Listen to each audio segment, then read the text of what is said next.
I'm on. You're on. You ready? I'm ready, ready, ready. Okay.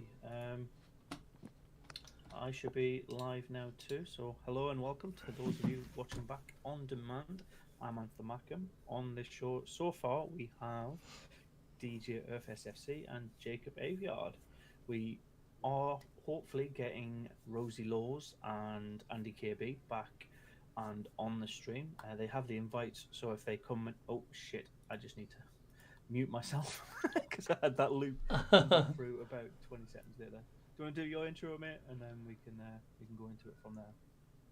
Yeah. Hello, welcome to the Monday night football show with Jacob Aviard, Anthony Mackham, and myself, DJ Earth SAFC.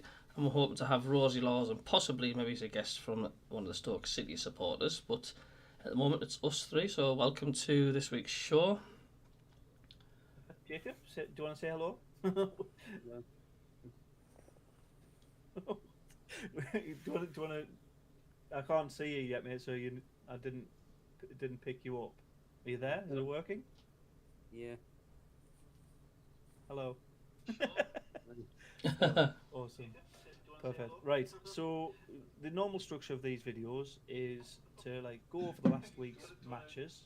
I can hear the feedback from your side, DJ, as well. that's off now. That's fine. The normal structure is to go over the last week's game, the action from there, then go into the predictions for the upcoming week, and basically some additional talk from those points brought up. But obviously, the biggest news this week is going to interject in all of that normal. This is what we go through. And that is that obviously Alex Neil has left the club. So I've done a video, DJ's done a video, so I want to let Jacob chip in first with his thoughts and opinions around Alex Neil's departure from Sunderland. Go for it, Jacob, mate. Well, I mean, mine's different to your perspective, but I think with this Alex Neil situation, I felt like I agree with what Michael Bowers said. I think I didn't agree with what he said about being not being backed in the transfer because look at some of the players we've got in, and I feel like if we weren't backed in the transfer window, we'd have hardly signed that many players.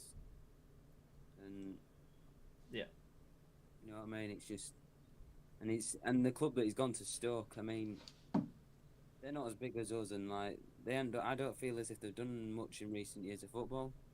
And I mean, the only thing I remember that they did in the Premier League was thrash Liverpool 6-1.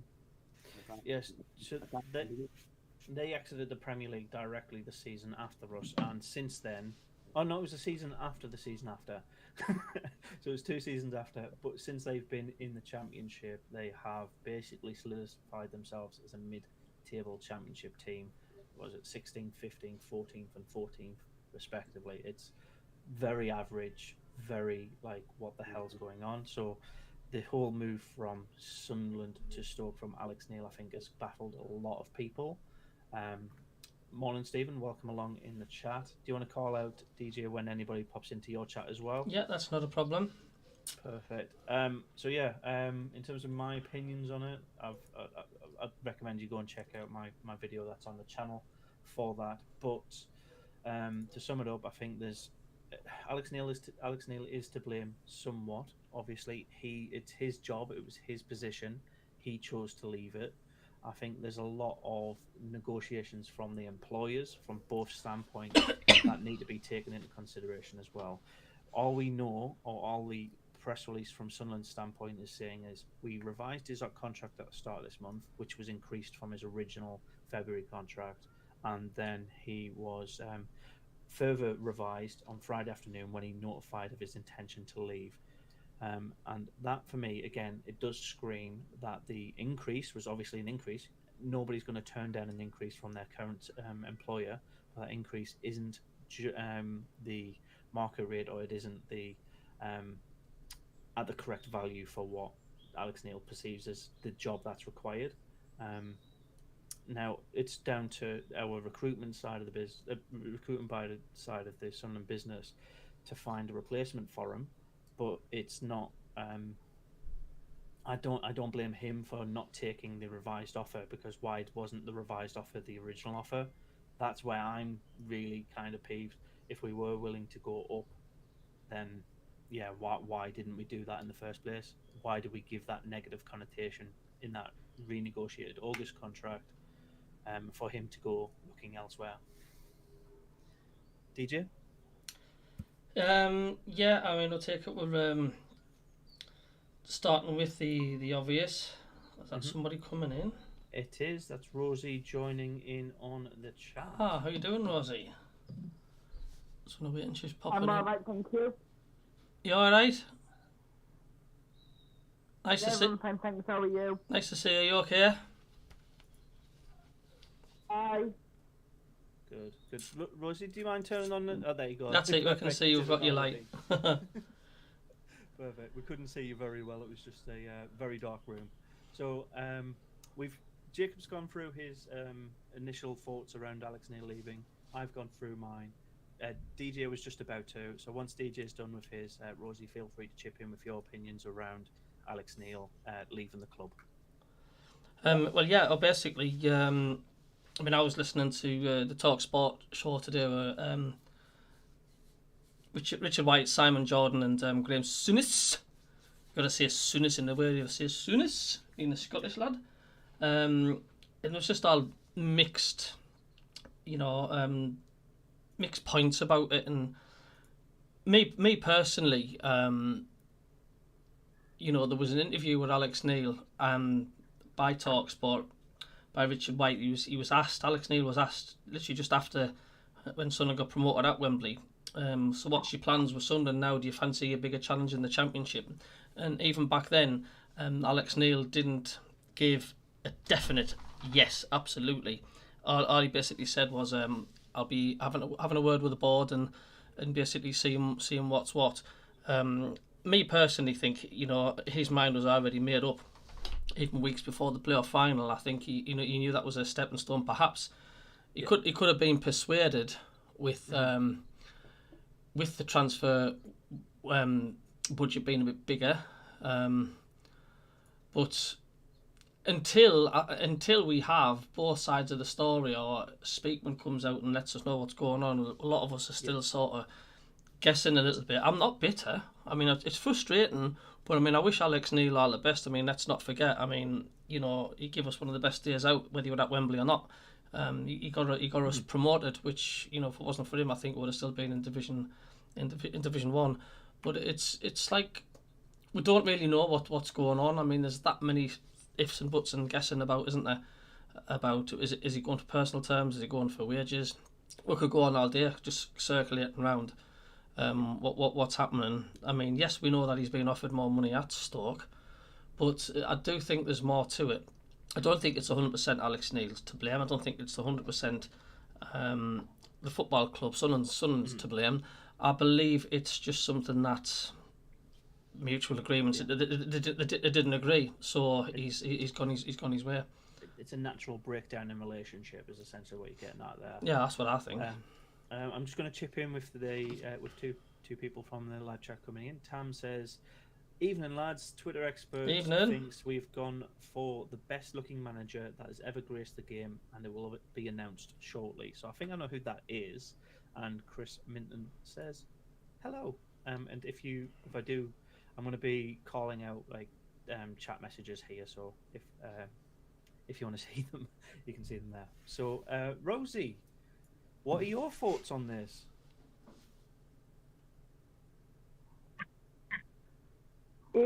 Well, my thoughts is that it is strange because I thought he was absolutely a great manager for the club. And like DJ was just saying, that you don't know what's going on behind closed doors with the club and with Alex. So, like, the same, I wish him the best of luck with his new managerial role at Stoke. But see what our new manager can actually bring in when it's finally announced. Yeah, I don't think that. I agree with you on that sentiment. It's quite difficult to hear what you're saying, but the announcement of who's going to replace him is going to come, I think, hopefully before the Rotherham game. But whoever comes into place before the midweek game will not have enough time to do anything impactful on that squad. So I kind of feel like we've been left in the lurch against I wouldn't say an easy game, but it's one of those games, because they are so recently promoted. It is one of those games that we should have been looking at that one as a potential 3-pointer for us, and that one's now gone out the bag because of that. The Pennywhen pundit Eloy's just entered me chat, and he says, Alex Neil has just been on my OnlyFans page, and and I asked him why, and in one single word it explained it all, Dejaku. Of course, Pennywell pundit's got this like vendetta against Jakku. It's kind of yeah. So in terms of the, do you think something's happened at the Stoke Sunderland game in the background? Sorry. Do you think something's happened in the Stoke Sunderland game in the background to allow for this discussion to take place earlier on? But did you notice Alex Neil didn't even celebrate when we scored? He was motionless. He was like a statue. He was stone cold when we scored. I mean, I know it was a bigger game, but you put that to when we got an equaliser at Sheffield Wednesday, Hillsborough. He nearly jumped out of his skin. It's two complete polar opposites. So there's definitely something going on. Yeah, but do you in that Stoke game when we scored, if he's celebrating wildly in front of his next prospective employers, that could be a massive no, we're not looking at you because of your professionalism around that. Now, I think that's a little bit to play with that. But if you look back at the games before that, he was celebrating quite a lot. So I think there was something at that Stoke Sunderland game said before the game. Obviously, the preparations for the game had all taken place the week before. But when he got to the was that the Stadium of Light? Or no, yeah, it was at the Bet365. When they got to the Bet365, I think somebody's got into his ear and just goes, if our manager's getting sacked, if we don't beat you, we're sacking this guy. Would you be interested in a position? We don't have to answer it now. We'll start negotiations afterwards. But I think that kind of conversation will have happened, and that's just a theory. Doesn't mean it's actually happened. But what do you reckon to that? Jacob, do you want to answer that? Yeah, I think it did seem quite. Yeah, I'd agree that it didn't seem something was wrong when he by not celebrating, and maybe someone pulled him up. Like when we went through tunnel, someone said, "Oh, about if we sack him, we'll get you." And had he not been sacked, Michael, I don't think any of us would be that talking about this. I think if I was skateboard, I don't think I'd have got rid of him after the Sunderland game. Maybe we could have kept him a bit longer till Blackburn, maybe. Right. Yeah. I definitely think he's, a lot of fans, I think as well, are not only annoyed that he's gone. It was the fact how short notice. I mean, we had a massive game in Norwich City coming. It was how quick he just went, just left everybody in the limbo. I say, yeah. It's like, oh, wait a minute, we've got a big game here. I mean, it's, I don't know. I just think it's a bit something wrong on our part, and I think it could have been done a bit better by Alex Neil.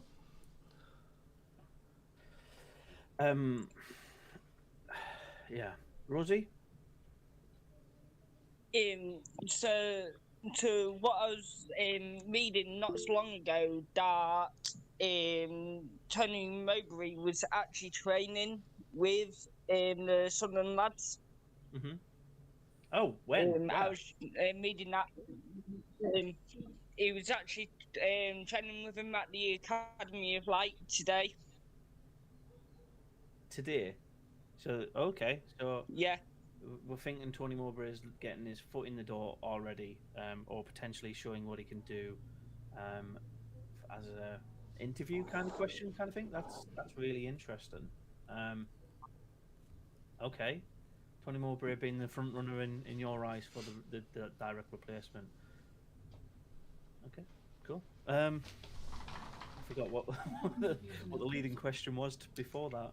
Yeah, they're not in the kitchen somewhere. DJ? They were upstairs last week. DJ? Sorry, just repeat that. Sorry, the wife was just asking us.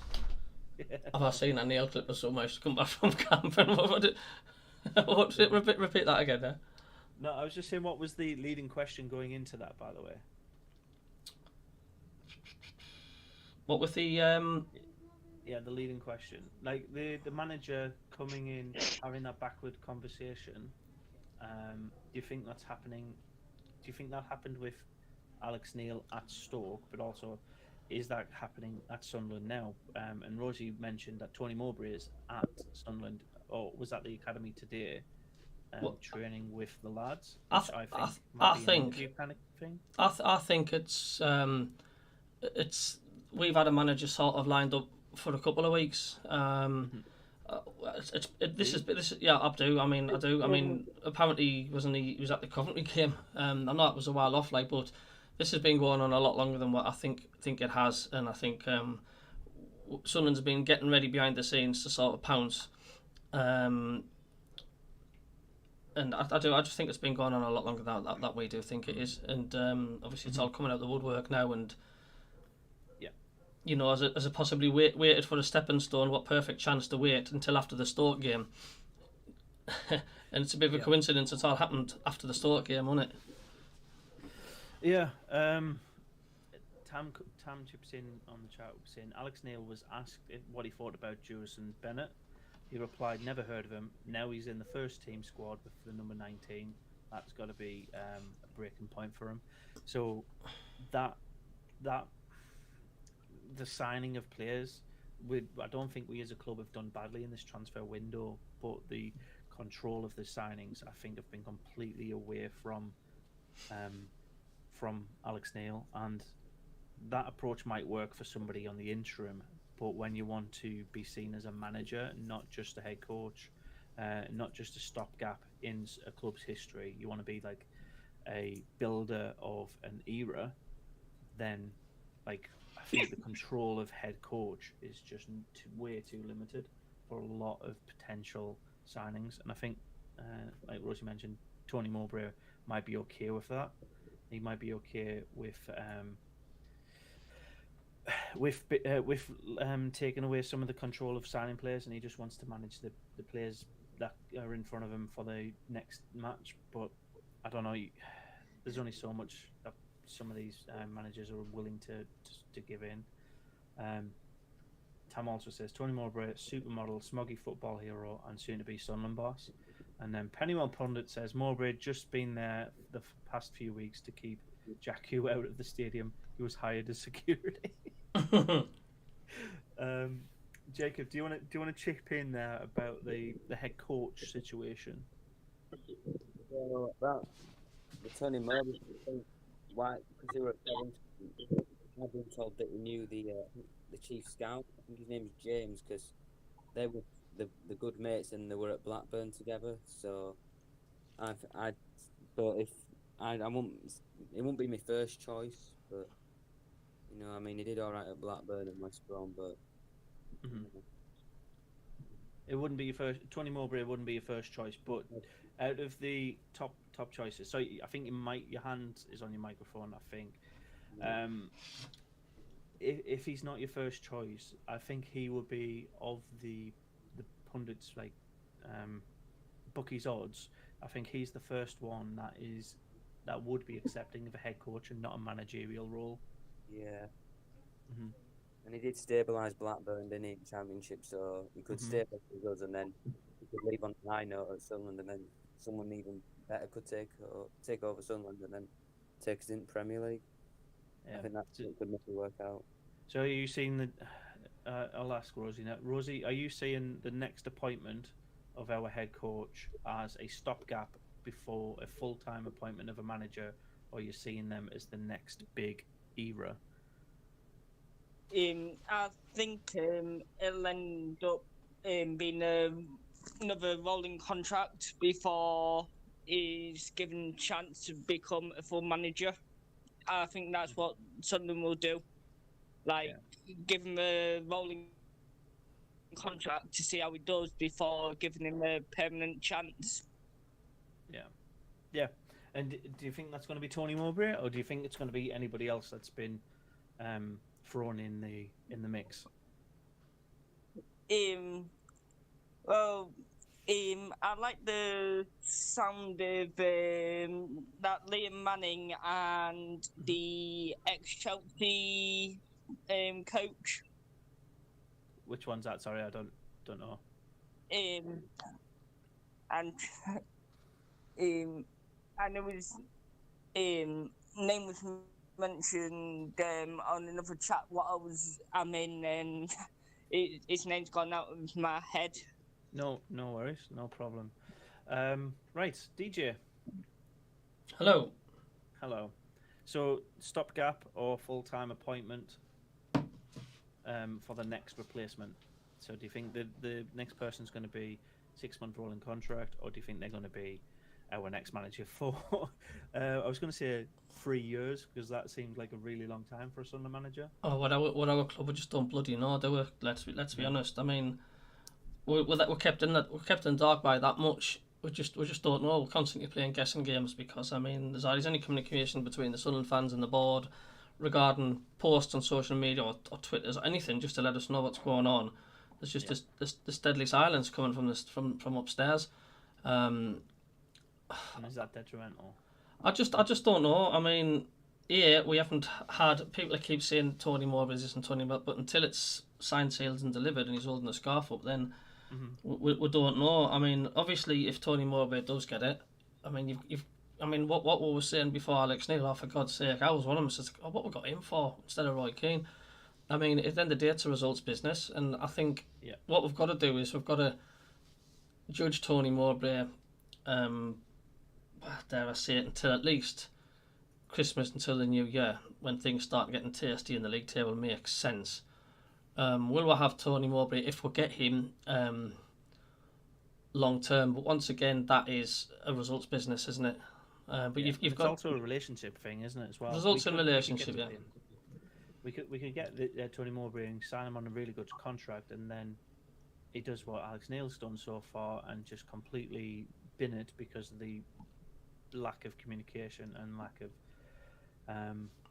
trust. Would that be worrying if that was the case, though? Because I mean, it's already worrying. Surely, questions would have to be asked. Was the fact like Roy Keane ran between his tail, between his legs, Alex Neil, and if it happens again, then surely there's some explaining needs to be done with like what you meant the managers run a mile for. What's going on? Yeah. I mean, how much are they offering these managers? We just don't know. I mean, they could be offering It's clearly below the market rate because Stoke paid out a good chunk. I know 30k a month or a week or whatever it is a lot of money. But if you're used to Premier League money, and that's why I think like names like Sean Dyche are just going to be pretty much impossible. He's not going to. He's obviously looking for a job, and having more money coming in will be helpful. But if he's used to the Premier League pay packet, that's not going to happen. It's just not. In the chat, Patrick's popped in and said, "All right, lads." Boys and Blues says, "I reckon you're going to go give Neil Warnock a year-long contract, then go for someone like Dyche or Mowbray if they're still available." That's not a bad shout. And I don't think the Jacob or Rosie showing up on your chat on the camera. They are when they chat. Fair enough. Sorry, carry on. I'm just double checking. No, it's all right. Warnock either for the season or till January, depending on his form. I don't think we want a manager for 5 months. Saying that if we do get a manager for 5 months, then I don't know. Like that's because they performed poorly, not because we wanted a shorter contract. Pennywell Pundit also says, "I knew Neil wasn't wired up right when he went to the Elton John concert. I didn't see anything around that." So I was listening to Nick Barnes and the Roker Report podcast, and it was a really interesting podcast I was listening to because he was a guest on the show, and Nick Barnes was saying basically his mannerisms, Alex Neil's mannerisms, had changed weeks and weeks ago. He was more jumpy to answering questions. He wasn't his sort of usual self. He's just mannerisms totally changed, and he clicked on then. He says he's not looking a happy man, Alex Neil. He's just not looking a happy man, and and he's right. He's sensed that. Of course, Nick Barnes, he's interviewing him all the time, and he's noticed a change weeks ago. Imagine if one of the contract terms. Welcome, Mike. By the way, good evening from Australia. Hello, how are you Imagine doing? if one of the contract terms is, obviously his family are in the Preston area still, which is near Stoke. Imagine if one of the contract terms that he requested when he re-signed in August was to have a house purchased closer to work, because travelling from the northwest to the northeast on a daily basis for in-person training will take its toll. It's an extra 3 hours, 4 hours on your day just travelling. So maybe that was one of the clauses that wasn't told out. But like you said earlier, it is one of those things where we just don't know the nitty gritty of what was in those contracts. Personal terms is a huge thing for footballers as well as managers to agree on. It does. At the end of the day, it does affect the life, and a lot of people forget that. It's just about it's just money, it's about money, but not necessarily all the time. Yeah, it could be about accommodation, could be about family life, could be about work-life balance. We don't know. But recognition for, and there was something Speakman said about giving him a bonus for getting us through the final. Like, that recognition was probably just financial. It was probably an extra couple of £1,000 on top of his end of year bonus. But maybe he wanted something more personable. We just don't know. Rosie, do you want to chip in here?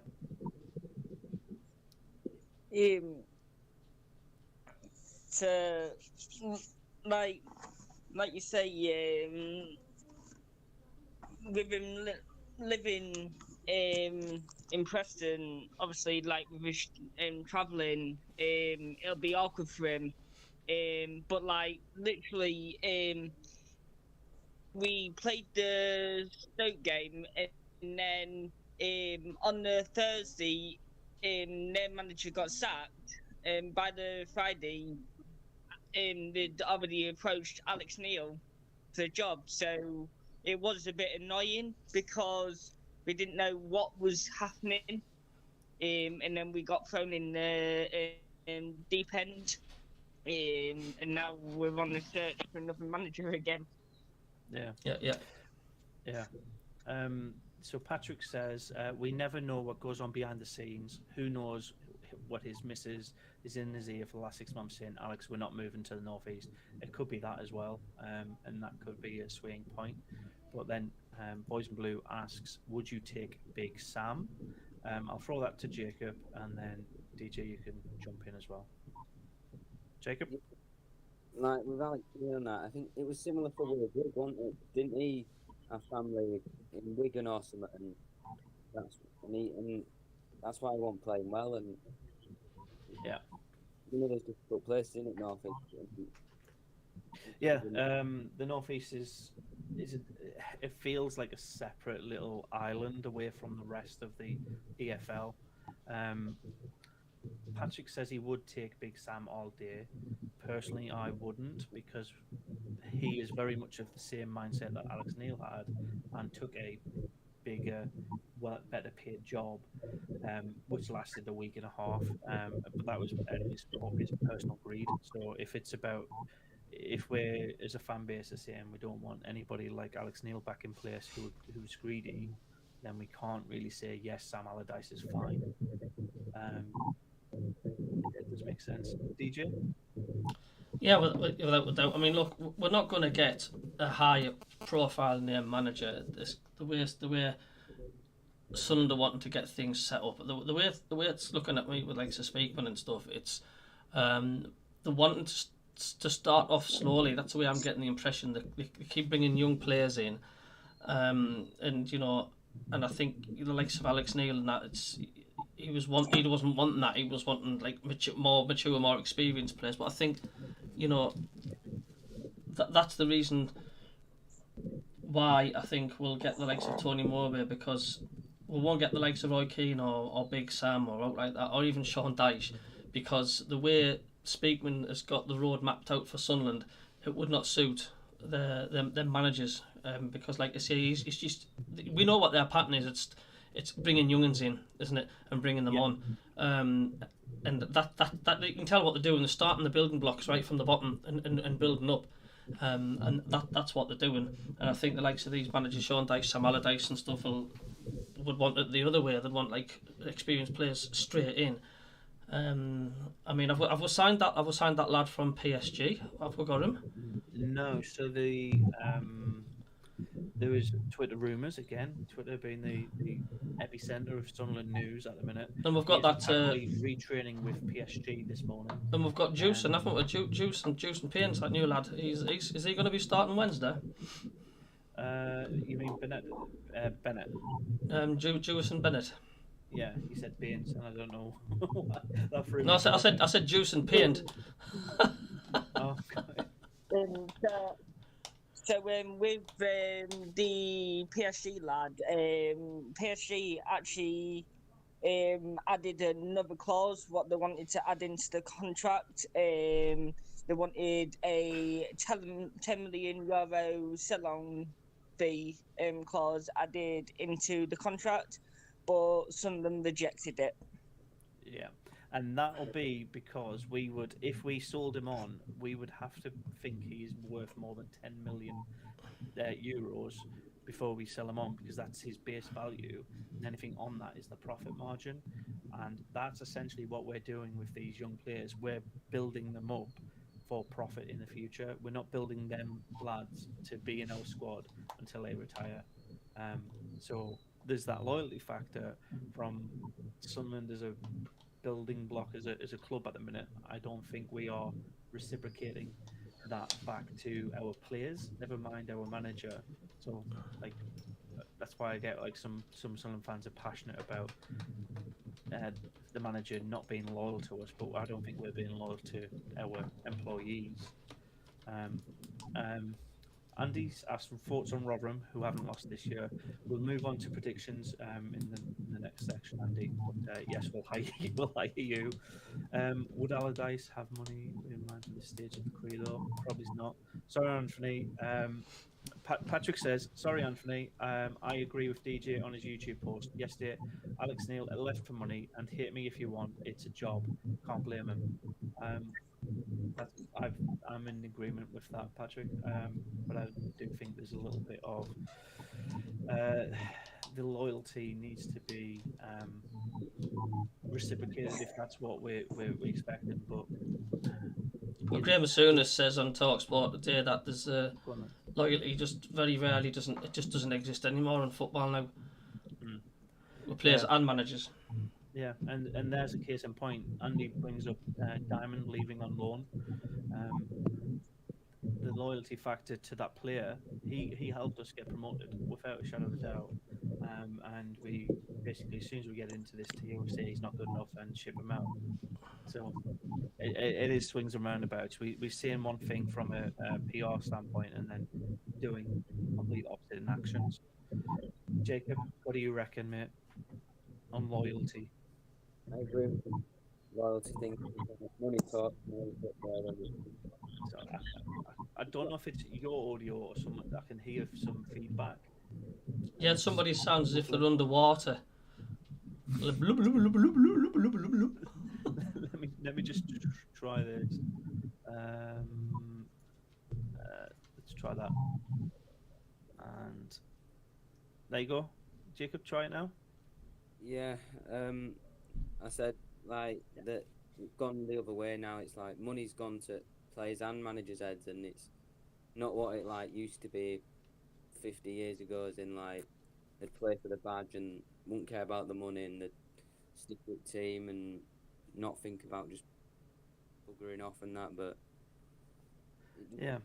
it just saddens football. It just makes some people fall out in love with it, you know. And like Nigel, it's like, like we've had loads of players who've just gone for money, haven't we? Like, I think like what was his name? Mm-hmm.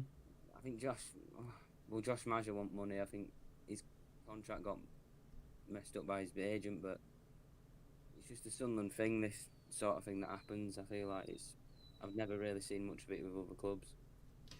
I genuinely think, mate, yeah, on that point, it is one of those things with our club. I think there's a lot of people finding their feet in what is the etiquette in football, in contract management, in negotiation, in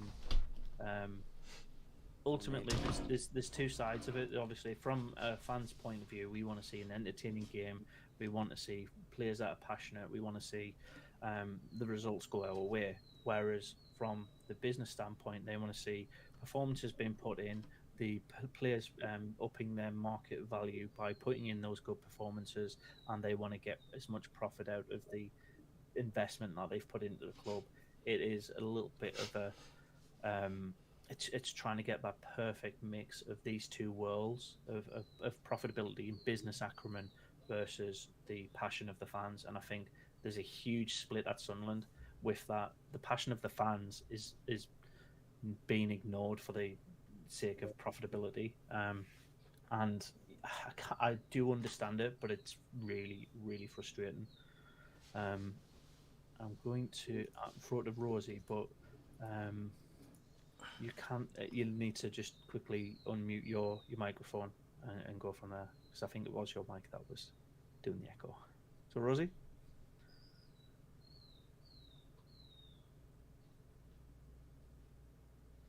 I don't know if you know how to. Is she speaking? Yes, she's Oh, here. there you go. There you go. Hi. So, like you say, like the loyalty, it's a hard one because, like, 1 minute you get a manager in players, and then the next minute they decide to change it, and you don't understand what's going on, because they keep changing it all the time, and it gets frustrating as for us as fans. Because we don't know what's going on, because we get told one thing and then get told a different thing, and it's just really frustrating. Yeah. I agree. DJ, do you want to back up or counter with Rosie there? No, I pretty much agree with what Rosie's just said there, to be quite honest with you. Some good points.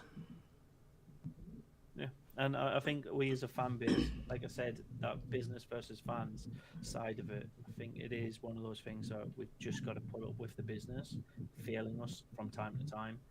It does seem it's a more common occurrence at Sunderland than any other club, which brings on these kind of conversations and standpoints from the fan base. Telly chips in and says, I said 10 minutes before the Norwich game here to Tony Mowbray as the next Sunderland manager. It was reported by Michael Gray as a good source, and he posted it 3 times, which wasn't even read out loud. I can't remember that. I might have had a crash or something, but we do try to call out all chats, Telly. But Tony Mowbray being at the game on Saturday, was it Saturday or Sunday now, in that 1-0 defeat to Norwich? Do you think that's a Saturday. sign that he is most likely to be in? Rosie, do you think Tony Mowbray is most likely to be in, because he's been at the training ground today, he's at the game on Saturday? Do you think he's the priority selection? Definitely, because what I was reading is that the club's actually set to announce it in the next 25 hours, just before we play Rotherham on Wednesday. Mm-hmm. Yeah. So Yeah. I think it's already classed as a done deal. That's a big shout. I think we need to make that shout as close as possible, or as far away as possible from that Wednesday game. So if we announce it tonight, that'd be fantastic. So if DJ or Jacob, can you keep an eye on Twitter just to see if any updates come from Sunderland this afternoon? I know we're playing an under-21s game, so I don't think there will be anything directly at that. Yeah, that was currently 3-3 last time I checked that. Yeah. Boys and Blues says, if it's a case, then I'm 100% expecting Sunderland to get relegated again if they don't book up fast. Yeah. Agreed. Patrick says Bob Storko was on probably about £150 per week in '73. Even if that was considered £300 a week, he wouldn't have left on that on a cup run. He's gone down in folklore because of that cup run, though, right? It's not the '70s now; it's multi-million. Yeah, it's purely about profit. The top tier of the EFL structure is about money now, and it's a sad state of affairs, but it is. Championship's getting the same as well, and it slowly getting there. It is trickling down to the championship because the championship's like priority non-Premier League right league for most American global audiences. It's an easy win. You've got ex-Premier League teams at not Premier League prices. So yeah. Mike Hassab says, I believe Roy contacted the club regarding the position and condition. They said, okay, come up and have a meeting. So he drove up there and they said no to his condition that he out then. Oh, is that this time or is that the February time, Mike? Just give Keane what he wants. I wouldn't take Keane. I personally wouldn't take Keane either. Not in the championship. Well, he got us up in the championship last time, so yeah. I bet you he was pissed. Don't do it bad in the championship. Sorry, let me just. I've got the feedback again. Yeah, there's nothing, any updates at all, and sort of we're all focusing on that under-21s match at the minute. Mike, twice in 6 months, even in Europe, he ain't coming back for an interview again.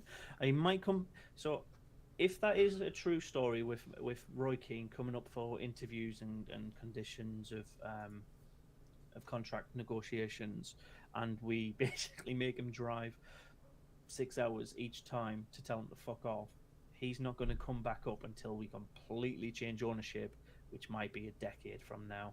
I can see KFD sticking in charge and chipping away at the other owners situation. Yeah, right. It came up yesterday. Keane wouldn't be a good Premier League manager, though. It'd be a target, but yeah. But if we're looking at if we are seriously considering looking at promotion, we need to get the new gaffer in as soon as possible because every 3 points will count towards either survival or promotion towards the end of the season, especially now. So if we're content in surviving being our main aim, now that Alex Neil has left, it's it's going to be an interesting couple of months with a couple of weeks actually. Never mind months of Sunderland's ownership. I'm very conscious that Jacob's been quiet for a little while, so. Jacob, do you want to wrap up this section and then we'll move into the predictions for the midweek games? Yeah, about when Rosie actually talked about hear one thing and then hear another. I feel like that was. I know this goes quite a while back, but that McGeady and Phil Parkinson situation, where at first we heard that McGeady was bullying allegations and all that, but then later on it turns out I think Parky was just didn't like McGeady's passion maybe in dressing room. Maybe McGeady was like riling them up, and he was sort of like that sort of a Reed figure. And Parky probably thought, "Oh, he's taking my he's doing my job for me, and I don't like that." And he didn't. And Parky was one of those laid back managers and just stubborn. So, I mean, yeah, Parky, Grayson, they were too laid back for their own good. I agree with that, mate. That's that got to my head when I heard about hear one thing or another. Because at first we were all believing Parky, and then later on it turns out Parky was just lying. Yeah. Well, it's an individual versus a business. The business is trying to save as much face as possible because it affects a lot more people's long-term stability. Like people that work for Sunderland are dependent on Sunderland succeeding. So I get the organisation's trying to save face with the conversations and what we release to the public. So that's why it is a little bit high and dry for our back office in releasing press information or tweets and official statements, because everything they say gets hyper analyzed. It's as simple as that. Yeah. Right. Telly says 50 to 55 points will keep us up. Pennywell Pundit says he'd punch Jakku in the face. That's Roy Keane. And Boys and Blue says, personally, I think you should strengthen your squad selection this season and working on the team before going to the Prem with a bunch of youngsters and close Premier League players close to retirement. 100% agree, mate. Yeah, it's daft. I think we're not ready for it. Right. Prediction time, shall we? We have all 24 teams in action. We just started recording. So moving on to the predictions. Game 1 for the midweek fixtures is Birmingham City against Norwich City. I'm going to let DJ go first on this one. What's your prediction for that game? Birmingham against Norwich. Yeah. 2-0 Norwich. I think they're the best team in this division.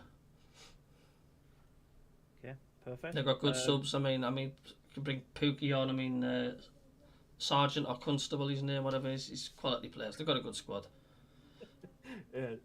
Curly-head Sergeant. Curly-head Sergeant, yeah.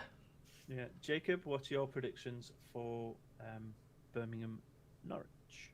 I've gone for a 3-1 Norwich win because they're currently on form, Norwich, with 3 wins at the minute in the row. And Birmingham are currently struggling, and I think Norwich are just going to carry on that good form, you know. And with good players like Pookie and Sargent, you know, I don't think Birmingham will be able to put up with them. Perfect. Rosie, I think you may need to unmute for this. Perfect. So I'm going to predict 2-1 Norwich. Just like, even though that we actually had like possession, I think Birmingham might actually give them a good game as well. So I'm predicting 2-1 to Norwich. So yeah, no, that's good. That's really good. I'm going to back pretty much with the rest of you. I'm backing Norwich to win this one.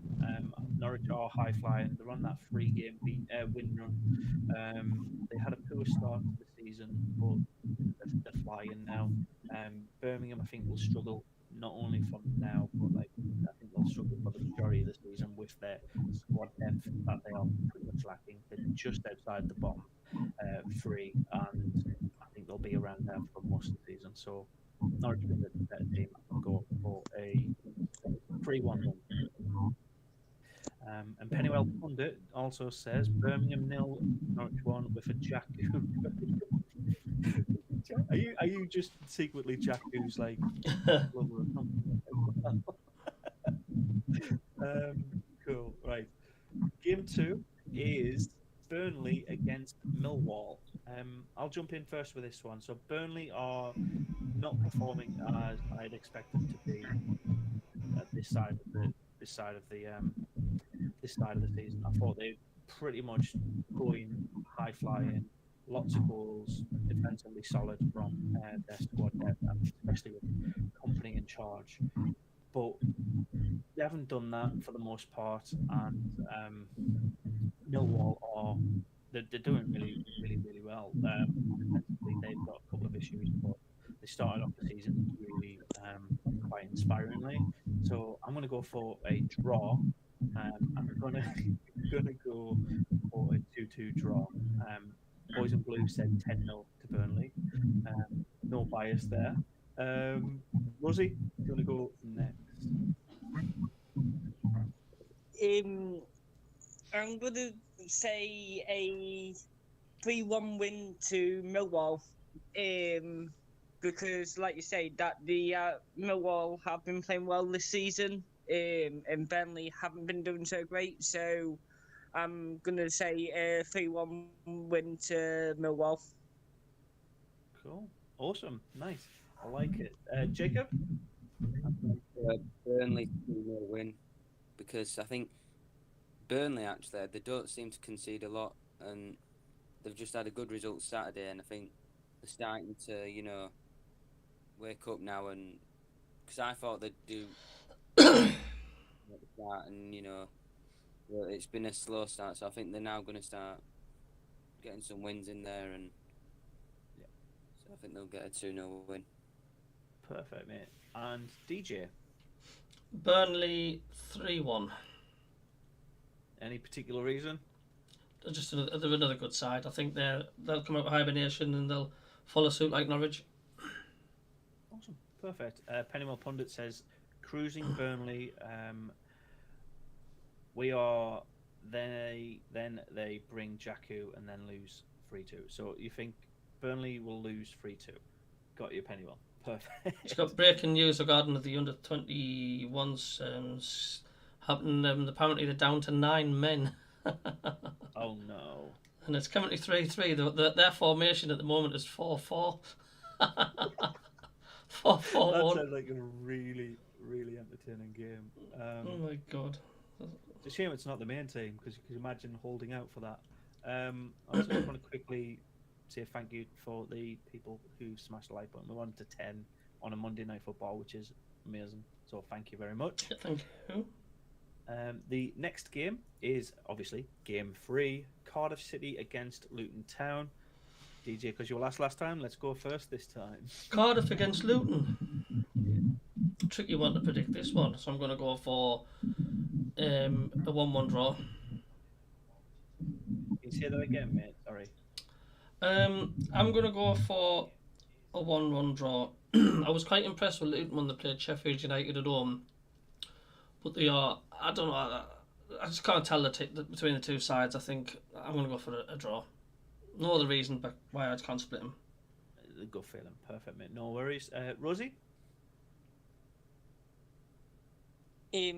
So for that one, I'm going to go for 2-2 draw as well. Because the way our Luton played against Sheffield United the other day was fantastic, and I just think I'll end up finishing this draw on that game. Perfect. Boys in Blue in the chat also went with a 0-0 draw on that one. Jacob? I've gone for a 1-1 draw, and I think they've both got good home records. And at Cardiff, there hasn't been many goals at their ground this season, so I just think it's going to be a tight 1-1 draw. Cool. I'm gonna be slightly different to everybody else. I'm not going for a draw. I'm gonna go for a snatch and grab. I think it's gonna go to the home team, so Cardiff, with a 1-0 win, and possibly like in the 60th minute. So they've got a good comfort. So yeah, 1-0 for Cardiff. Nothing really special about that game. Everybody's saying it's going to be quite low action and low impact. So yeah, 1-0.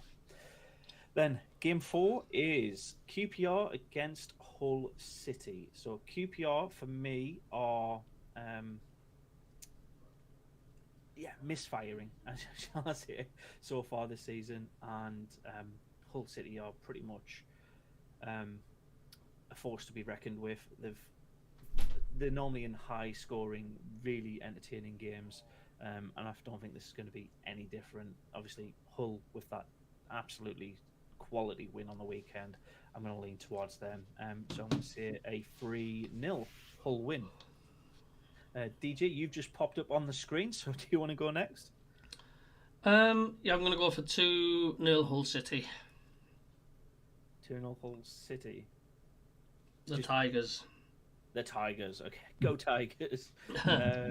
Boys in Blue in the chat saying 3-1 to QPR. Rosie? I'm going to go for a 4-0 Hull City win.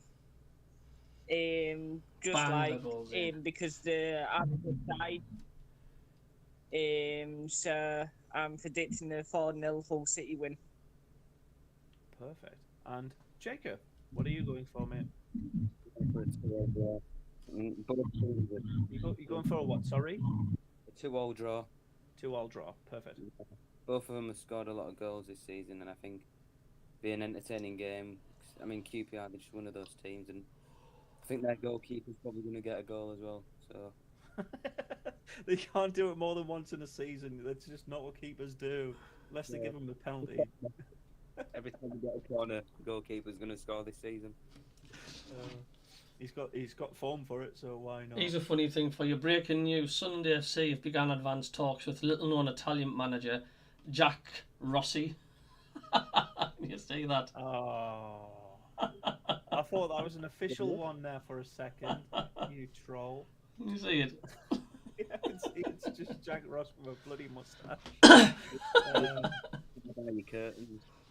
He'd definitely be tying down his curtains with that bloody tash-tastic. Right, I'm gonna move swiftly on. Next up is a top of the table fight between Sheffield United and Reading. This is game 5. I have put down a shock Reading win, and now I don't know how much of a shock Reading win is going to be when they're top of the table, but I've gone for a 2-1 Reading win because they're just surprising me this season. They're a delight to watch, especially watching their highlights on YouTube. They've earned their spot where they're at. Obviously, they lost their 2 games, but yeah, it's actually really entertaining just to watch them play. So yeah, I'm gonna go Reading. Rosie. I'm actually going to go for a 2-1 Sheffield United win. Because they've got like Kihadra and like they've just played fantastic this season, and I think it'll be a tough one for Reading to beat Sheffield United. Perfect. It is at Sheffield as well, so you do have to bear that in mind. So yeah, fair prediction. Boys in Blue in the chat says Reading 2-0 because he hates Sheffield United. So when he played there, he got kicked in the hand a lot. As a keeper, that's not very nice. DJ, do you want to go next? What's your one? 3-0 to the Blades. Any particular reason? Because just Reading are on fire. They are, but I think Sheffield United are going to be a force at home. So I'm going to go for a 3-0. Perfect. And Jacob? I'm going for a 3-1 win for Sheffield United because they've been really good at home, and they've only conceded one goal, which was against Sunderland. Yeah. And I think that, I think they'll concede another, but I just think that Sheffield will be too much for Reading. I just think Sheffield will win it again because it's a tough place, it's Bramall Lane. Yeah, fair enough. Good point. Then, moving on to Game 6 is the W teams, Wigan versus West Brom. Wigan are currently sat in 20th with 1 win, 3 draws and 1 loss, and barely any goals in their games. Whereas West Brom are, you would think, should be much higher, but it took that 5-2 win, for them to start kicking in to show the league what they're actually able and capable of. So, like DJ said earlier on, they have come out of hibernation. So I will think that West Brom will kick on and win this one. Nothing against Wigan; they've gave us a good showing over the last couple of games we've played them. So I'm not writing them off at all. I'm just going to say West Brom will have just enough, and I'm going to go for a 2-0 away win. Jacob, you're on the camera, so do you want to go next? I think it'll be a 2-2 draw because I think Wigan will want to tighten up after their horrendous defeat to Burnley last Saturday, just gone, and as well, West Brom haven't won many games at the minute this season, so I think it'll be just maybe one of those draws, A point between these two is not too far off the cards either. So, yeah, good one, mate. Rosie.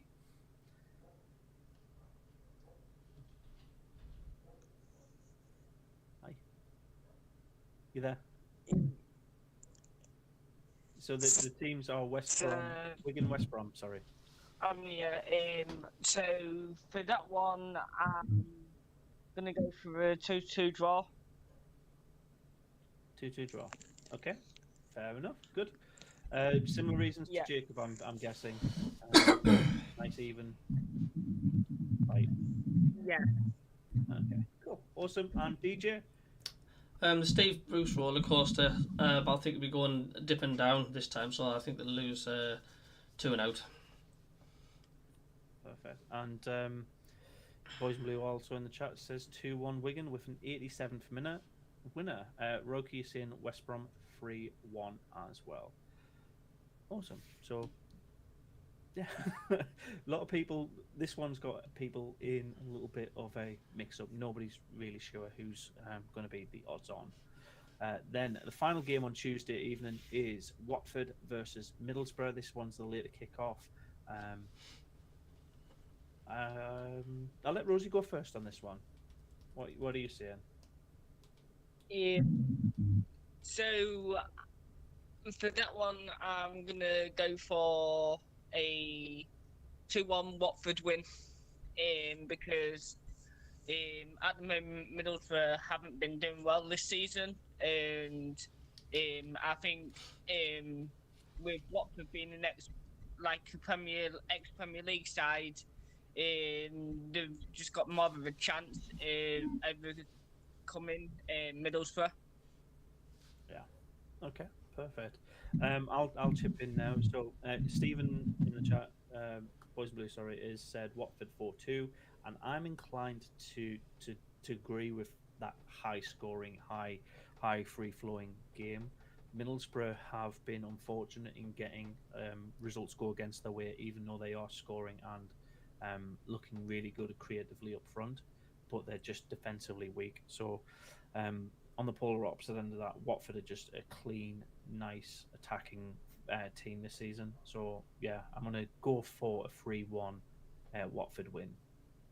DJ? I'm going to go for a surprise Middlesbrough win, 2-0. Okay. The Tony Mowbray effect coming back to the North East, is that what it is? I just think Middlesbrough are a funny side, and it just wouldn't surprise me if they did go down there and get a result. Fair enough. And Jacob? I'm going with a Watford 2-0 win. I think they'll want to put their last result behind them, and Middlesbrough haven't really won, and they've only won one game at the 1 minute, and I think Watford's quite a tough place to go, so I think Watford will manage to get a nice win, 2-0 win for them. Cool. Awesome. Then moving on to Wednesday games, you've got Bristol City against Huddersfield Town. I think Huddersfield Town are really struggling at the minute. Bristol have had a unlucky start to their season. They have definitely got quality up front. It is just a case of holding out for the entire 90. So I do think both teams are going to score in this one, but Bristol City have the quality to pretty much walk over Huddersfield in their current run of form. So I'm going to back Bristol City with a 3-2 win. Jacob? I'm going with a 2-1 win for Bristol City. You're going for a what, sorry? A 2-1 win for Bristol City. They're in terrible form at the minute, Huddersfield, and they don't seem to score many goals, and I think Bristol, they've been banging goals in lately, so I think they'll get it against Huddersfield. I think they'll win. And they've not lost since when they played us, so after they left us, they went on form, and I can see them getting another win against Huddersfield. Perfect. Good. Great. DJ?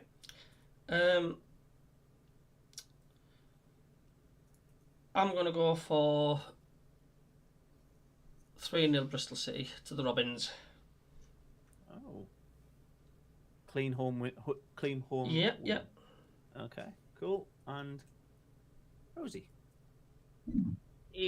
So I'm gonna go for a 2-0 Bristol City win.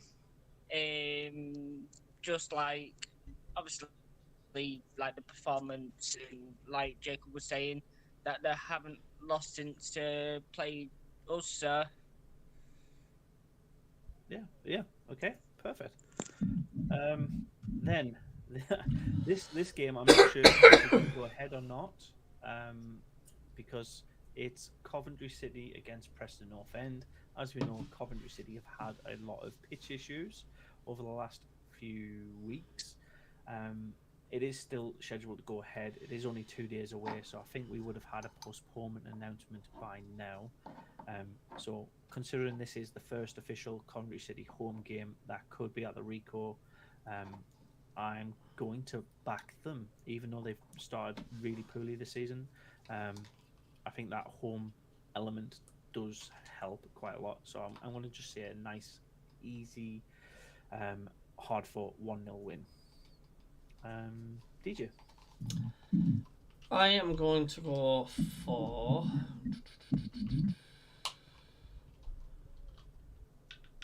This is a tricky one this week. What did you go? 1-0? I went 1-0 Coventry. Yeah, like I say, I like the look of Coventry. I'm going to go for 3-1 Coventry. I do like the look of them. They're a strong physical side, and I think they'll have too much for Preston. Perfect. Okay, cool. Awesome. Rosie? I'm actually going to go for a 2-0 Preston North End win. Because even though that they ended up scraping a 1-1 draw with Sunderland, obviously they haven't had much game time, so that's why I'm predicting a 2-0 Preston North End win. Great point. Jacob? Yeah, I think Coventry will just edge it 1-0 because, I mean, with Preston, they don't concede many, but they don't score many, and I think, for me, I'm just edging towards a 1-0 Coventry win. They are a physical team, and I think they'll just edge it against Preston. Yeah, on that point, by the way, in the 6 Preston games, they have drew 5, 0-0, and 1-1, 1-0. So, literally 1 goal in 6 games. Preston games are boring. But yeah, great points. Game 10, Stoke City against Swansea City. Now, I know what everybody wants us to say. Alex Neil's in charge. We want him to basically fall flat on his face. And you know what? I'm not really like for that. I'm more just like, let's just take Stoke, the players at their merit. Stoke have a decent squad. They just haven't had the correct manager in place for them this season. I think if Alex Neil has installed some of his mentality that he put through the Sunderland players, I can see Stoke winning it. So I'm going to just say a 1-0 Stoke win. Rosie? I'm actually going to go for a 2-0 Stoke City win, even though the situation, what's happened, like you say, we can't judge because we don't know what's happened, but like at the end of the day, I'm going for a 2-0 Stoke City win. Cool. Awesome. Thank you. DJ? Stoke playing again? I've got brain freeze. Swansea. Swansea at home, yeah? No, Stoke at home. Stoke 0, Swansea 2, and I think you'll see a quick return back to Sunderland with Alex Neil.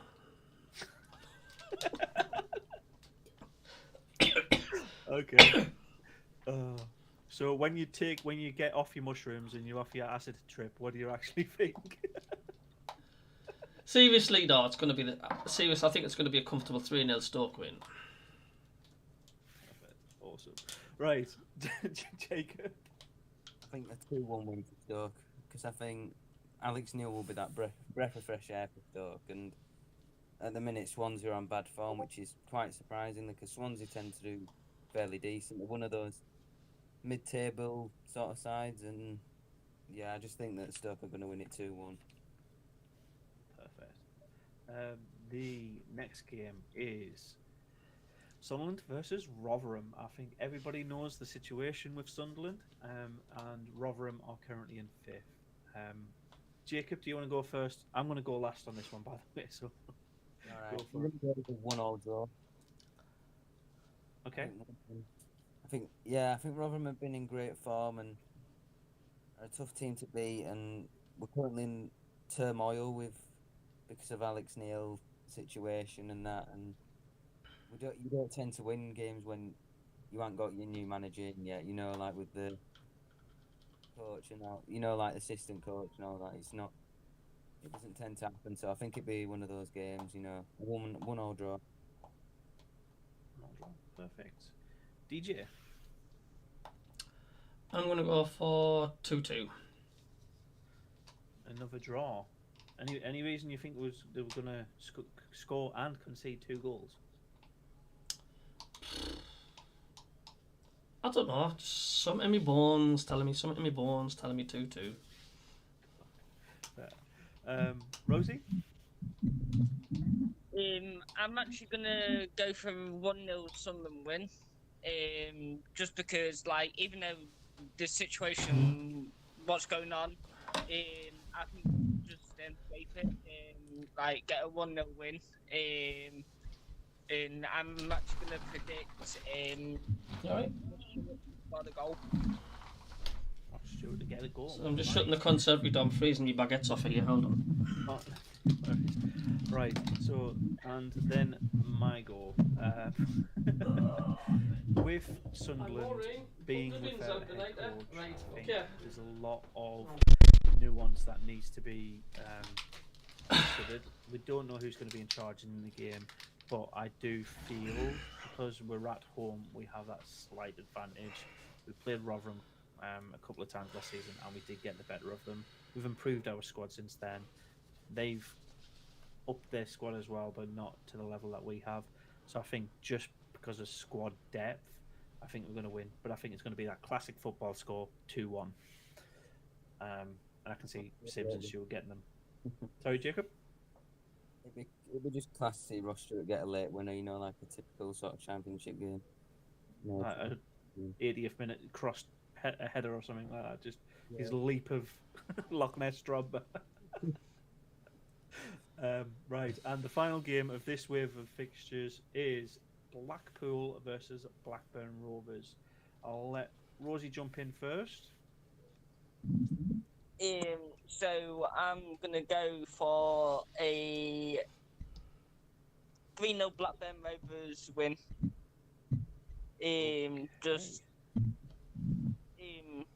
Like, I think they've just been performing really well, and I think they're actually gonna get the win on that game. Okay. So speaking of their current performance, they're on a 3 losing streak. They won the first 3 games and then they lost the last 3. So I think they'll either want to like recover that that mentality of basically dropping points, and they'll need to pick something up against a team that has been average this season. They've won 2, lost 2, and drew 2. Luton have. So I think Luton are the perfect opposition to pick up points against from a Blackburn perspective. So I'm going to go for Blackburn. I thought Blackpool, Blackburn was playing. Oh yeah, Blackburn. Sorry, Blackpool. Sorry, I said Luton, didn't I? Yeah, it's still 2-2-2. It's the orange badge. I just got that. So yeah, the Blackpool are 2-2-2. The same applies. Sorry, but I'm going to edge it towards Blackburn because they need the points.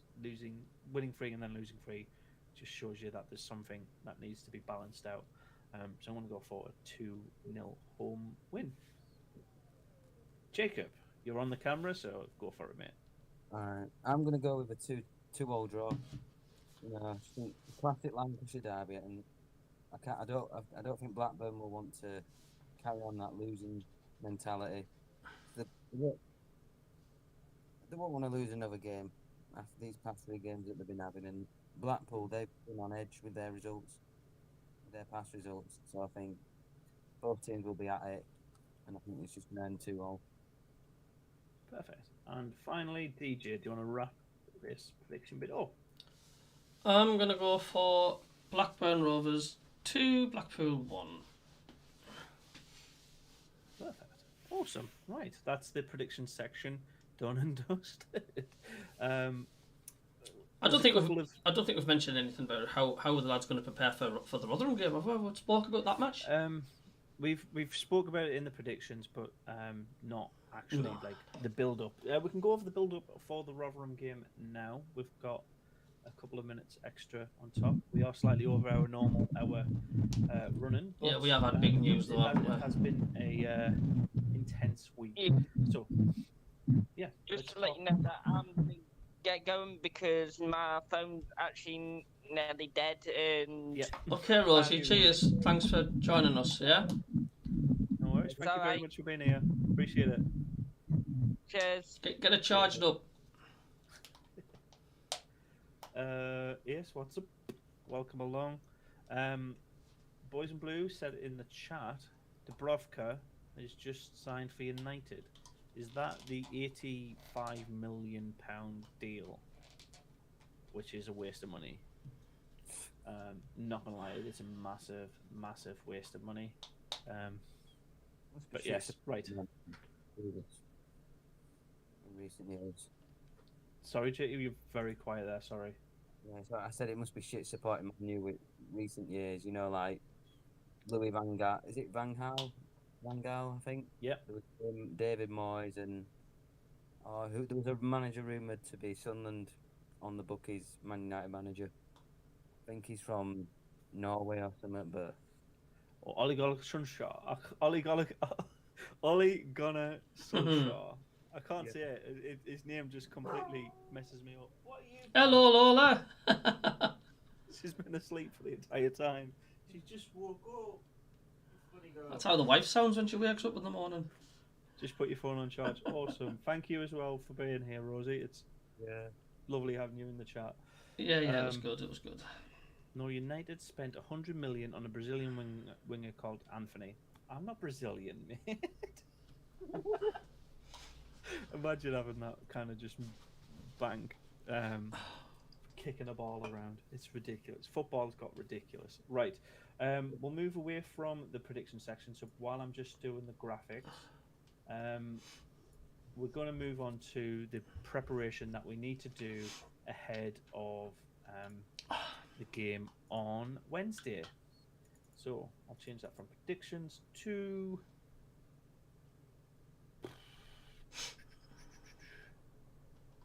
what's next. There you go. Cool. Awesome. So, Jacob, what do you think we need to do between now and Wednesday? Just a mere 48 hours away. We will be pretty much halfway through our game. Yeah. Tell them to do similar to Norwich, you know, put in a similar performance and not let this situation get to them, you know, like don't let it lose the confidence in trying to get the game, you know, and get those 3 points because, you know, these 3 points could be vital come end of season and we don't want to risk it and be fighting for relegation in like April, May time, so, you know. Yeah, no, great point. We do have to remember that the Norwich game was technically under Alex Neil because it was his assistant manager. Now we've gone away from like on the stat record book. We're looking at that replacement. That replacement will either be a caretaker for that game because we need to name somebody as a I think. Yeah, we need to name a manager before going out on the pitch, and we need to be doing that on the day of. If it is a caretaker manager, can we afford to not pick up points, or do we continue what Alex Neil has done so far until this new replacement comes in and says this is how I think this team will be best at performing? Because there will be some resistance. Some people have been brought in to fit that 3-4-1-2 standard. Yeah. And if this new manager likes a good old classic 4-4-2, which I think Mowbray might, there's some restructuring on who we need to recruit, but we can't recruit much. We can take in loanees after the transfer deadline, but yeah, we keep mentioning Mowbray's name and he's not been announced. I was definitely thinking that he'll be the man. Based on what Rosie brought up earlier on, like Mowbray's been around the club for the last 3-4 weeks, and he was at the academy today. If he was actually at the academy today, then yeah, I think so. But we can't officially approach a new manager whilst we still have one in place. So maybe he's been hovering around like, I don't know, like the club's mistress for the last few weeks. just a bit out there. I'm Tony Mowbray, to be honest, because at first I didn't want him, but after seeing Fane's video about him, I think I won't be too bothered. On that point, Jacob, though, like not wanting a manager, not wanting somebody in place, I said that about Alex Neil at the start, and it took me to about game 8 before I went, actually, he's actually doing us all right. And that game 8 ended up into game 17, unbeaten, and I was like, yeah, he's won me over now. So, not being for a manager at the start of their career at a club is natural. Yeah. Rosie's just said in the chat as well, I would not change the starting lineup for the game. So a similar lineup to Norwich. I mean, they're quite quite tactical. You'd probably maybe go for more defensive, wouldn't you? What, Rotherham? Yeah. So Rotherham are definitely more attacking minded. They've scored 8 and conceded just 2 so far. I think they're the only team that's still unbeaten in the league, right? Or is it no? Preston as well. But Preston, obviously, we've discussed them earlier on. It's been the boring team. I'm just still concerned how unrest could it be for Stewart and Pritchard, and I still think there'll be a couple of players that'll be like sheep and follow Alex Neil to Stoke no matter what. I honestly think some players will go across to Stoke? Yeah, I do. I think Stewart will go to Stoke still. I'm still going to stick with that. I mean, I don't think it's going to happen in this window. I think it's way too short. Unless, could you imagine losing manager and a striker in the same week? It's Sunderland. It can happen. To a club. Oh yeah, it could definitely absolutely happen. Imagine the amount of uproar about the club. Basically, the fans just going, get these owners out. They're a shambles. If it did happen, I mean, would the Sunderland fans do that? Because, like I say, we do a lot of mourning on social media, but we don't do out about it when it comes to practically protesting. Do you know what I mean? We just seem to bend over and take up the pat pipe, don't we? It's like, it's just... I think some of it's protesting in the city of Sunderland to really send a message to maybe the board and just show how we're feeling and what's going on at the club at the minute. The strength in our protests eventually basically boils down to who brings in their bed sheets with a bit of word on it. That's where most people. That's the extent of how well we protest. We'll bring in a fucking bed sheet and just hang it for the telly. It's kind of embarrassing sometimes, but it's like I'm not protesting. Other clubs have done it, and yeah, it's worked.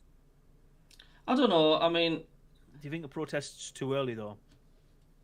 Like, I think Stuart leaving would be the straw on the camel's back. That would be if Stuart left, and I think it would be more than just one player. I do think it would be a couple of players. I do think it'll be an absolute hell of a backlash because it's our club. I mean, we've supported the club all our lives. Speakman and KLD, they've just come in. It's like, and they're starting to muck about with things. I mean, it's our club. I don't care what anybody says, and I think if Stuart did leave and Pritchard leave or someone else with him, I think they'll be hell on.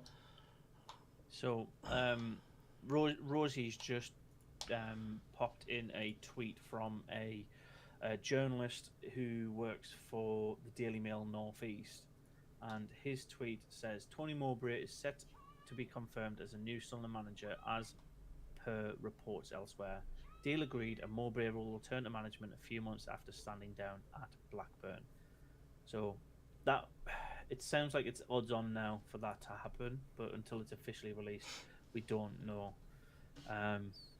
It's kind of a weird one. But in terms of the match that we've got ahead of us, Mike says, personally, I think let's just keep the best team out there, including Bailey Wright, and the home crowd will just get us over the line and get us a result. I think there is a lot to be said about supporting the players that do actually put on the shirt and go out on the pitch. I'd like to see Ellis Sims book his ideas a little bit. I think his head's been down in the dumps these last couple of games. He's been non-existent. Not a patch on the play when he first came. I'd like to see a dramatic turnaround from him if he's playing. Yeah, but again, it's one of those things where like heads dropping and stuff like that can be switched around with the new manager bounce. So, but we don't know we don't know what's going on with his personal life. I mean, I'm just assuming here, there could be something we just don't know. But we'll soon wait and see. It's not on Sky, is it? No, our next game on Sky is Middlesbrough, and I think if we pick up points against Rotherham, we might be better off placed when a new head coach is appointed. But until that point, it's just a little bit. Would it be a disaster if we lost? Under caretaker managers, no. I'd be very disappointed, obviously. Jacob? Yeah, I think some of what you said, it'd be disappointing, but it wouldn't be too much to worry about. But I think that, I think with Middlesbrough, I think that's maybe when we might start to pick up again, maybe. Just hope it's not. I just hope it isn't going to take too long. I mean, the way it is. I mean, everybody's just gone on Twitter about it's Mowbray and stuff, but surely Mowbray is better than not having any manager. Mowbray is better than having no manager. I'd agree, but it's kind of. I think he's got to win me over. Mowbray has to win me over. It's not a case of like he's come in and I'm just going to put my 100% faith in him winning every game for us, because I don't think that's his management style. Someone just said on Twitter, Mowbray is just another sticking plaster.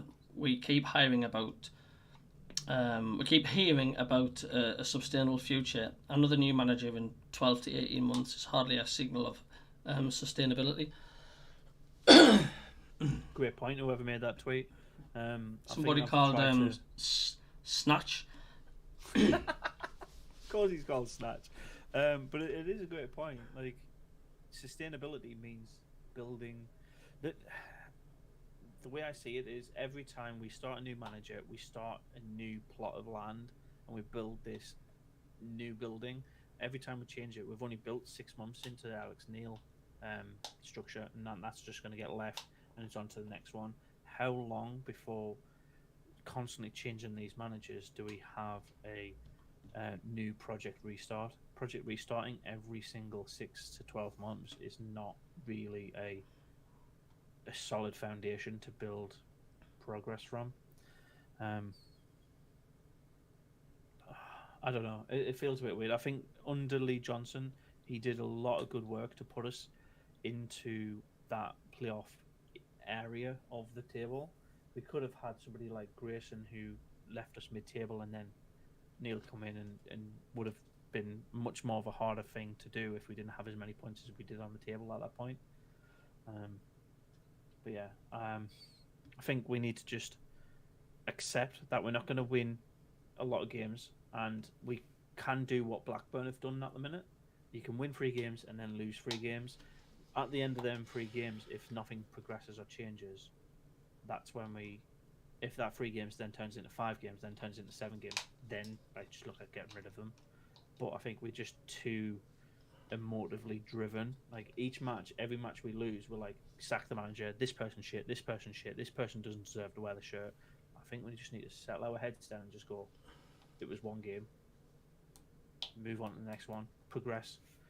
We're not going to win every game. We're not in a position where we're at the quality of winning every game. I think if we're in the relegation zone by Christmas, though, the fans will be asking stuff, won't they? Yeah, but imagine if we were in the relegation zone now, like Coventry or Huddersfield, we would have been calling our ears off to get rid of Alex Neil. We left with him in 10 after 2 wins, 2 draws, and 2 losses. That's a mid-table finish. If you continue that form for the rest of the season, that's a mid-table finish. Yeah, our form currently, what you said, that's mid-table. That's not a team that you think that's going to get relegated at end of season whatsoever. No. Whereas Swansea with 1-2-3, Birmingham with 1-2-3, Huddersfield with 1-1-3, like, that's relegation fodder. Not teams that are picking up 2 wins this early doors. It's about form, and it's about long-term trajectory. We're on a roller coaster, and our roller coaster has literally just been a nice steady pace across the road. Yeah. And you win championship and not splash the cash in your first season. Same with your first season in the Premier League, splash the cash because because you want to stay in the league. Yeah, you do. You want to stabilise, and especially with championship being there for a few seasons or so, and build up there, and then go to Prem, and then do somewhat similar there. Just keep building up. Yeah, great point, mate. DJ. I don't know. I'm just numb about the whole lot. Still, to be honest with you, I'm not chuffed to bits. I'm not pissed off. I'm just gonna let nature take its course and see what happens. Yeah, I am, because I mean, it just gets mentally draining. Ifs and buts and what ifs and buts and that. And there's one thing that seals the fate is just let time do its thing.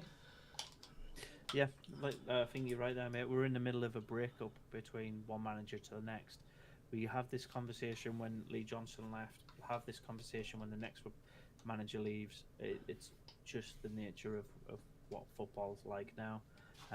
Being in this limbo, there's a lot of thoughts and things that need to just be laid out over time. Because it could be, because I thought we were doing okay with Lee Johnson and we could have potentially finished in the playoffs with him. Might not have won the playoffs, but I think we could have reached them.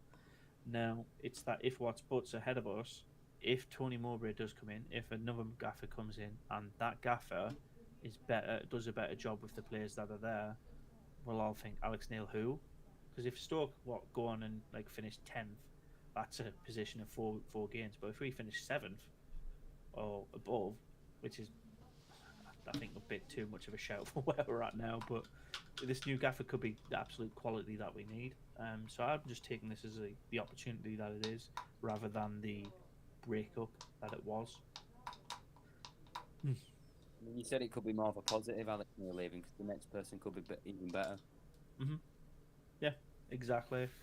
So we are. How old is Tony Mowbray, by the way? I think he's like 60. I think he's 57 at least. I think, okay. Mowbray is 1963, so he's 59. Yeah. Oh, 58. He turns 59 this year. He's old enough to be someone's granddad, isn't he? Jesus. Well, we're looking at getting bloody Neil Warnock was mentioned before. I think he's 97, isn't he? Well, to be fair, I'm 32 and I could be somebody's granddad. Like, you can be 32 and be grandparent. That's the scarier thing. Yeah. Well, I'm from its son and it's that rough. You're 17-year-old, you can be somebody's granddad. You could be a great granddad. Great granddad, aye. Can't lie. But yeah. Do you think we're ready to wrap it up there? Yeah, I think that's obviously we've gone 35 minutes overrun, but there's been a lot going on. So I'll just quickly update the graphic, but the graphic's going to be our socials. What are we doing next? What's our next videos? What's our next plans for content for YouTube for the people that are looking back on the board and going, what's happening? Well, I'm going to do a little preview of the Rotherham game coming up. What's my thoughts? And my usual gubbins. I'll just be, finding some interesting clips, some funny clips, whatever, to put on. Sorry, Mike's just chipped in with one of the funniest comments I've read. Very political, by the way. Let's get Boris Johnson. He's looking for a job. His slogan would be, "Let's get the championship done." Oh my God. Oh. Well, Jeremy Corbyn is his assistant. Who's going to be the next gaffer? Jeremy Corbyn. If you saw his Christmas video, it was like, who's going to be the next Prime Minister? And he turns to the camera and goes, Jeremy Corbyn. They're both terrible, aren't they, Corbyn and Boris? But yeah, right. In terms of what's next on my channel, you've got the prediction video. So we've done through the predictions, but I'll edit that down, go through a prediction video, and then the live stream on Wednesday afternoon. Then I'm going to be away for a holiday over the weekend, so I might do a what do you call it? A prediction video that's just me in front of the camera going through the score lines. Because I can't do another one of these because I'll be away. So will it just be me doing the commentary of the next match at home? Yeah. No. So the next match at home is on Monday, and I should be back on Monday evening. So Against Middlesbrough. yeah. Sky. So I'll be away in between the gap between those two matches. So yeah, we'll basically it's going to be the prediction video and a live stream of the match. Then when I'm on holiday, a prediction video then, and then a live stream of the match with Monday Night Football next week. Patrick, if you're looking for somebody to chip in on one of your videos, I may be up for it. Thanks, guys. Patrick, yes, please. By all means, hit me up on a DM after this, like Rosie did, like we did with Jake as well. Anybody's welcome. Like I say, don't panic if you've committed and then you think, oh, I don't know if I should do it or I've got other plans. All you got to do is just say, I don't think I can make it, and absolutely fine. Yeah. So we were planning to have 4 guests on today, weren't we? Well, 4 guests: DJ, Jacob, Rosie, and Andy. But Andy hadn't get back to us, so life happens. So if you want to, yeah, we'll pencil that in for Monday Night Football next week. The Monday Night Football / watch along. Awesome. Okay. Well, thanks everybody for tuning in. Perfect. Thank you very much.